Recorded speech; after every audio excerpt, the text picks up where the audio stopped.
Hello, I'm Harry Forbes from ARC Advisory Group. My guest is Greg Boucaud. Greg is the Chief Marketing Officer of a new consortium called universalautomation.org. Greg, welcome. Thank you, Harry. It's nice to have you here in person, and I'd like you to explain to people, if you can, briefly, what the purpose of this organization is, universalautomation.org. Great. Thank you for the opportunity. Universalautomation.org is a newly created non-profit association which was created in November 2021. The purpose of this organization is to share one runtime engine, so a reference implementation, in the same way you see in the IT world, sharing Linux implementation. And it shares that with vendors, with end users, with universities, with startups.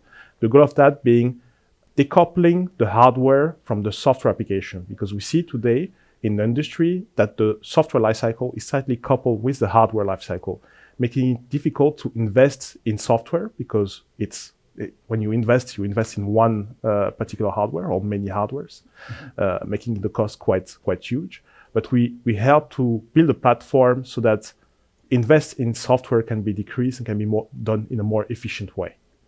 Greg, this organization's only been around about half a year, but you said you had a couple dozen members already. Yeah. Can you give us a flavor of some of the membership? What kind of companies are in it? So we started with 9 founding members, with companies such as Intel, Schneider Electric, Yokogawa, for example. And now we are topping at around 24 members with other companies such as Belden, ESA, or university like the Aalto University, FlexBridge, or GR3N. So there are a couple of companies from different sectors, different businesses, because it's all about having a more open automation system. And you're addressing IEC 61499. That's correct, right? That's correct. I think I should point out that the academic colleges that you have recruited are really the leaders globally in this kind of research. They are. They started the whole they contributed to the standard, because this is the technology at the core of decoupling this hardware and the software. Because for sure, you need first a technology, and we have it thanks to the IEC 61499.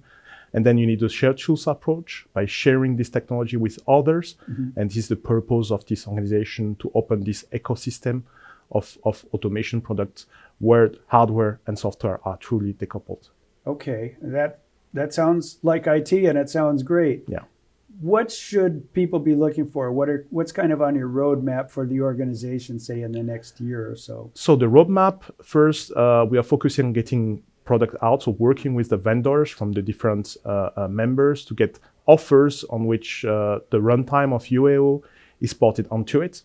So this is the first thing that we have to do, and we intend to have 5 new offers this year. So stay tuned about that. Maybe you hear more. And we have already the first universal automation offer on the market, which is ported by Schneider Electric, one of the founding members, which is the EcoStruxure automation expert with the DPAC offers. So this can be already found on the market, and people and customer can already use it to try the technology, because it's really suitable for distributed control. Okay, but we can expect more offers within the next year from other companies besides Schneider Electric. There will be, so these 5 offers from other companies, and then we are topping up because we have tough objective to reach until the next 3 years from other companies, so about 10, 15 offers. That's great, and we look forward to hearing about it, and we'll hold you to that in the future to see how the progress is going. Sure. But thank you very much for being here, Greg. It's really been a pleasure. Yeah, thanks, Harry. This is Harry Forbes from ARC Advisory Group. My guest has been Greg Boucaud, who is the Chief Marketing Officer of the new consortium, universalautomation.org. Thank you very much for watching.